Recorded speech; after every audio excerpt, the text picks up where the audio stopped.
Hello, I'm Dr. Dena Ali from Kuwait University College of Dentistry, presenting my research titled Peri-Implant Inflammation in Waterpipe Users and Cigarette Smokers, an Observational Study.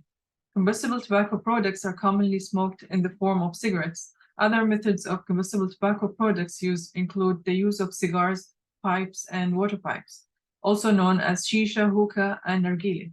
Water pipe usage is the traditional form in the Middle Eastern countries, including Saudi Arabia, Qatar, and Kuwait. However, studies have reported that water pipe usage is increasing in other countries, including Brazil, United States, United Kingdom, and Australia.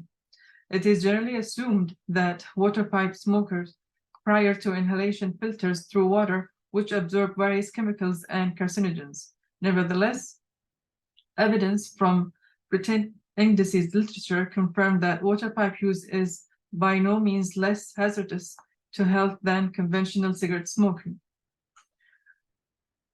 As for our research, the method included 3 groups: water pipe users, cigarette smokers, and never smokers.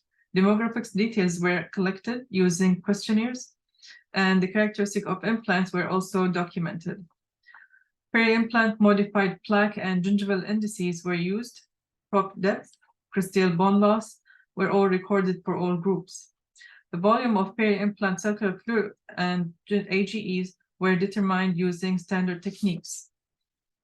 As for the results, all participants were male and had comparable mean ages. The gingival and periodontal indices, crystal bone loss, pocket depth were significantly higher in cigarette smokers and water pipe users than never smokers. There was no significant differences in clinical radiographic status of AGE concentrations in water pipe users and cigarette smokers. Statistically significant correlation was recorded between AGEs and pocket depth in cigarette smokers and water pipe users. As for the discussion, significant evidence has confirmed that gingival inflammation, pocket depth, and bone loss around dentition and implants were markedly higher in smokers compared with never smokers.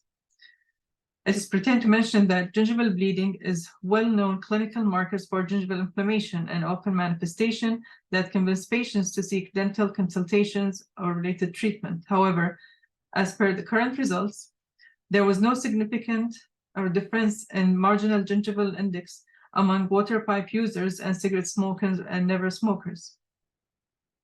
It is therefore important to educate population through the community-based health awareness programs about damaging effect of nicotine products and oral health as well as systemic health. In conclusion, water pipe usage is not less hazardous to peri-implant tissues health than conventional cigarette smoking.